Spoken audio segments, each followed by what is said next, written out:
Hey guys, Hello Bella here, and today is my 6-month update video for you guys in terms of my low buy year. And the reason that I set out to do this was to be more mindful with my time and money, and especially about the things that I purchase as basically a coping skill, or things that I buy to either elevate my life or make me feel like I'm in a better position in life.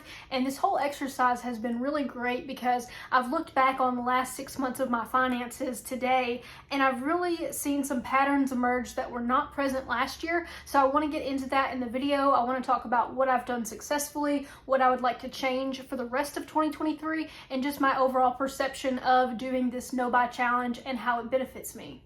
So one of my rules was that I did not want to buy any more workout clothes, and I didn't want to buy anything that I had already stocked up on, and I also did not want to purchase things that were going to take up a lot of space in my home, and I didn't want to buy things that I already had one of. So for instance, if I have a candle, then I don't want to buy another candle until I finish using the one that I have. Another feature or rule that I set forth for myself in this challenge was that I was going to basically take things to the consignment store, and they give me a check every couple of months. So the check that I received, I could use that towards my shopping budget. I've made around $200 off of taking my old stuff to the consignment store. So it was really a good motivator for me to kind of like declutter periodically. I've gone through all of our kitchen junk drawers and gotten rid of a lot of stuff, and got me a little organizer from Hobby Lobby and made that drawer look so much better. I'm no longer stressed or angry when I'm trying to find something in that drawer, so that has been a big help to just kind of declutter and get rid of some things throughout the house. So after adding back the money that I got from my consignment stuff, I have spent a total of $174 on the shopping category, and I checked my bank account and looked at all of my purchases, and I also checked my Amazon account, because the Amazon account doesn't lie. You have so many things on there that you buy that you just forget about. So I looked over all of 2023,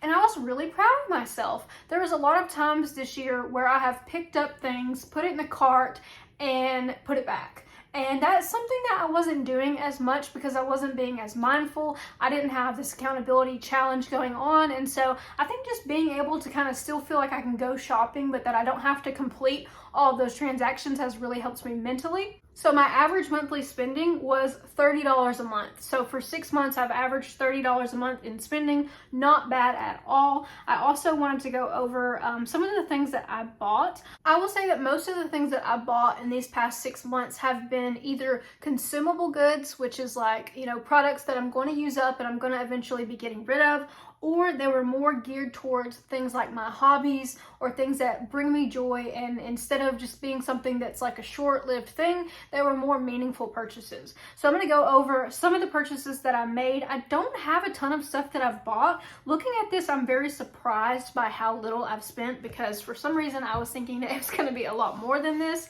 So I bought 2 perfumes. Perfume is something that I probably didn't really need, but I bought a Pacifica perfume and a JLo Live perfume, and both of these were like around $20. So, I mean, not really spending a lot on perfume, and I did use what I had. I just wasn't the biggest fan of the last perfume that I had, so I went ahead and ordered that Pacifica one this week, but I do think that those will last me throughout the rest of the year. So if my perfume budget for the year is only $40, that's not too bad. My next purchase was a cat picture. This was for my bathroom, and this was $22 at TJ Maxx, and I love it.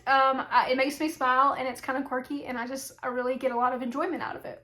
I also spent about $80 on patio lights for the outdoors, some different solar lights for my yard, and I really think it was a good investment. It has added to home security and added to going outside and enjoying what we already have. That's a big reason for this challenge, is for me to kind of be like, okay, how can I appreciate the things that I already own and I can already access, and not try to just gain and buy, because I think that's something that, we think buying something is gonna make us feel better, and it really only gives us that short hit of dopamine, and then you're back to square one.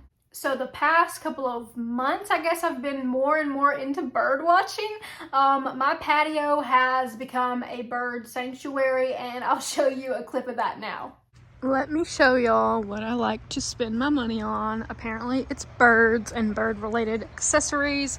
I got some new feeders and I've really enjoyed just kind of creating a space that I can sit out on my patio with my binoculars like an older person and just look at everything in the yard. But I bet I've spent about $200 getting my outdoor area looking nicer. I've got the string lights up, I've got the bird houses, the feeders, and I've even got this like DIY bird bath that I made, which it's a solar powered, so it's going off the sun, so it's not very sunny out right now, but birds are attracted to moving water. Oh, you can hear them. They're attracted to moving water, and so I'm trying to keep things out here that they like. And usually if I just sit out here for a little while, they will all come to the feeder. So that is something that I've really enjoyed kind of spending money on, and a hobby that I feel like ultimately like benefits the environment and benefits my own mental health. So as you guys can see, I invested in birds and it has been a good investment. I go out there all the time and sit and read books or journal, and it's just fun to kind of have some wildlife that comes to your door, and it's fun to watch from the window in the house as well. But I would not take back any of the purchases I made. I bought bird feeders and different things for them, but I really have gotten a lot of enjoyment out of that hobby, and it's a mindful, slow living practice, and it's something that, you know, I don't think I would have been doing a couple years ago. I think I would have thought like, that's kind of boring, but boring is good sometimes. Boring is a nice way to reset. It's a nice way to calm your nervous system, and it's just kind of nice to kind of see what all's out there in terms of like the ecosystem and the environment. Okay, so clothes was a big thing for me last year, and one of my rules was that I can go thrifting quarterly. That has not really been something that I've followed, but my other rule was that I have to try on the clothes that I buy from the thrift store. And every time this year I have broken that rule, I have regretted it, because, you know, I'm 5 foot tall, and the way that something looks on the clothing rack is not necessarily how it's going to look on me. So I think that I need to be more mindful of that, making sure that I'm trying things on, even in the regular store. But I've spent, I would say, less than $30 thrifting clothes this year, which is really, really good for me. And in terms of retail purchases, I went through all of my spending and I combed through. I only saw one charge that was from Target. It was $27, and it was for like a cardigan and I think like an undershirt, like some kind of tank top. So I mean, I look back on that and I didn't really love those clothes, and I'm not really sure why I bought them. I think I might have been not in the best place mentally that week, so no surprise that I went shopping. And so, you know, it's important to look back at that and say, okay, well, you did that, you didn't do it over and over again like you have been doing. So only doing that once this year to me was a really big improvement.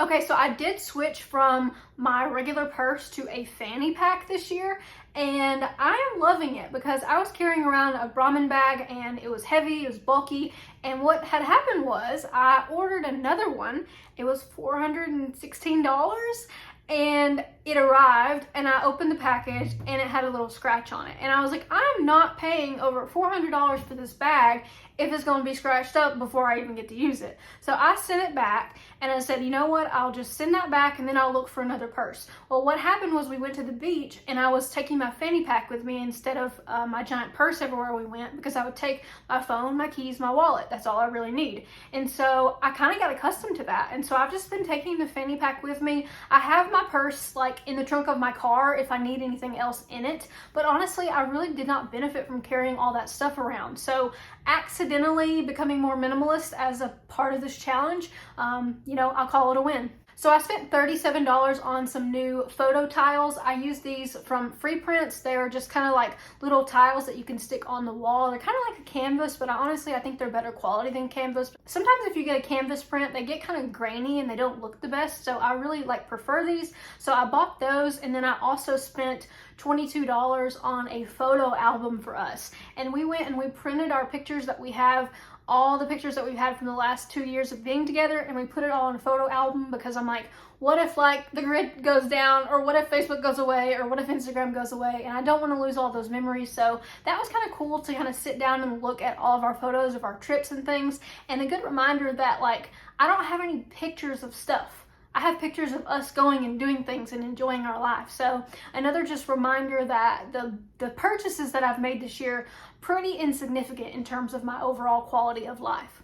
So candles. Candles are, I think, sometimes my kryptonite. I've only bought 3 candles this year, and I've used 2.5 of them. I bought a 2-pack for $22 on Amazon. I used both of those, and I most recently went and bought a candle from TJ Maxx, the DW. I think it's a more masculine scent. I'll put it up on the screen, but I love this candle. I've been using it every night. It kind of is a good way to get ready for bed and kind of wind down. So candle budget this year so far is about $33. It's something that I enjoy and something that I think I'll continue to do. I definitely love going to smell all the different scents at TJ Maxx, and speaking of TJ Maxx, I've definitely gone in there a lot less lately. It used to be a weekly trip for me to go to TJ Maxx Tuesday morning, Ross. I would go to Big Lots, I would go to the thrift store, and I'm just not finding myself doing that as much, and so that's kind of freed up a lot of my time and mental space.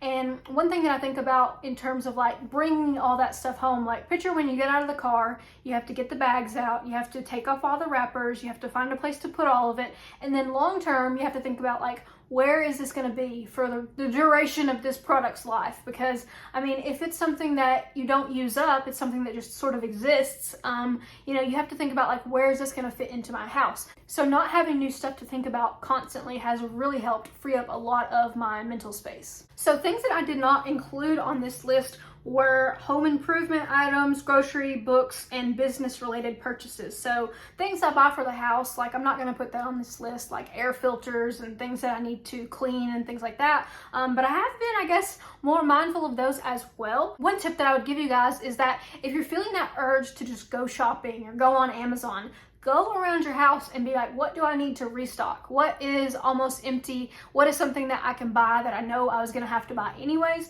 And just use that to get your dopamine fix. I mean, for instance, like something like, oh, I need new water filter, or I need new garbage bags or laundry pods or a new whatever.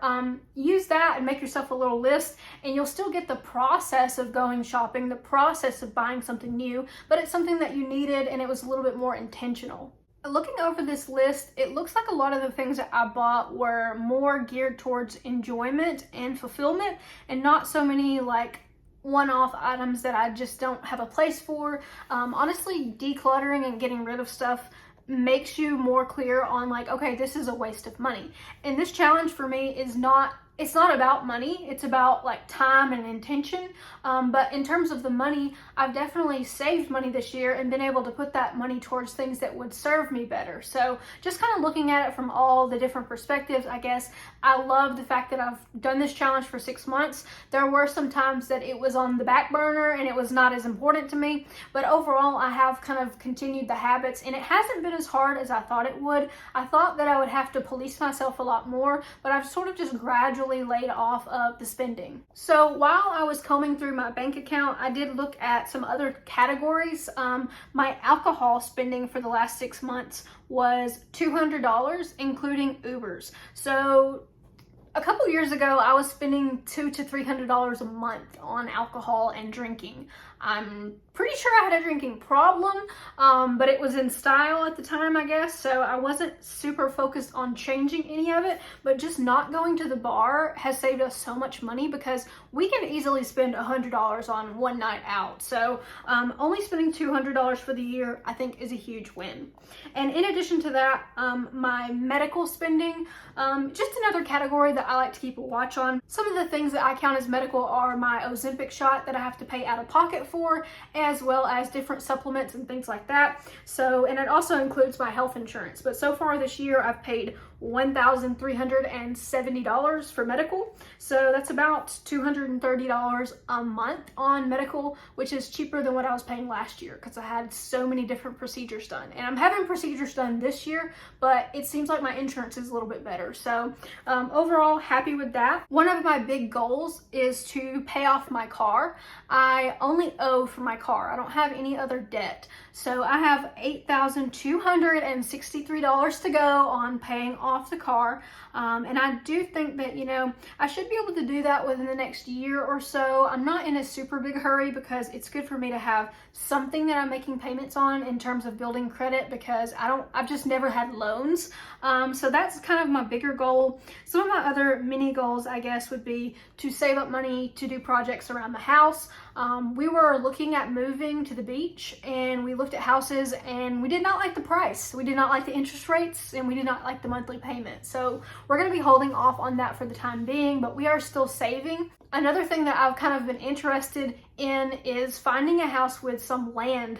I live in town, and I have neighbors on the back side of my house and the other side of my house. And I really would prefer if I had a couple of acres of land and I did not have any super close neighbors, because what happens is I hear them, I see them come and go, the dogs bark, you know, you're just constantly wondering what's going on around you, and you don't get that peace of mind as if you had a really long driveway and you knew when someone was coming down the driveway that it was somebody that you knew, or it was somebody that you were about to have to go and, you know, get prepared for. So I think I might like the idea of living somewhere either more rural or just having more land. It doesn't have to be like way out in the country. I've lived in the country before, and I did not like not being able to go to the store and things like that. So if I could find something that was like relatively close to town, maybe 15 or 20 minutes out, but also had some land with it, I think that would be my ideal situation. Because when I envision like a life that I absolutely love, and I wake up every day, it's my dream life, I'm either at the beach or I am somewhere where I have a lot of land, I have animals to take care of, I have my birds that I go out and watch, and I have my peace and my privacy. So I guess kind of thinking about it, this challenge has made me more in tune to what I value and what I don't value. And so not spending all that money on clothes and not spending all that time shopping has really given me more time to read books, given me more time to go on trips, given me more money to buy like different types of groceries and things that, you know, we might not have spent money on before. So I'm really happy with the results of the low buy 6 months that I've had. I think I'm going to continue through the rest of 2023 just to kind of see how that goes. I will say that my spending usually picks up in the fourth quarter of the year as I prepare for the holidays. You know, you've got my birthday's in October, and then you have Thanksgiving in November, and then Christmas in December. So those are 3 months where typically you're just having more of everything. So I want to be mindful of that, but I think going forward, this challenge has definitely shown me what I can live without, and it's shown me that I don't need to make purchases to make myself feel better. There are other coping skills that I can use to kind of get through a day that's tough or get through a week that's tough. And so I feel like I'm becoming more resilient, and I feel like I'm learning a little bit about myself as I go through this. I just want to say thank you guys so much for watching the video. If you are doing your own challenge, I would love to hear about it. Like, what are you buying? What are you not buying? And how has it been going for you so far? So if you want to leave that in the comment section below, that would be great. And I will catch you guys in the next video. Take care.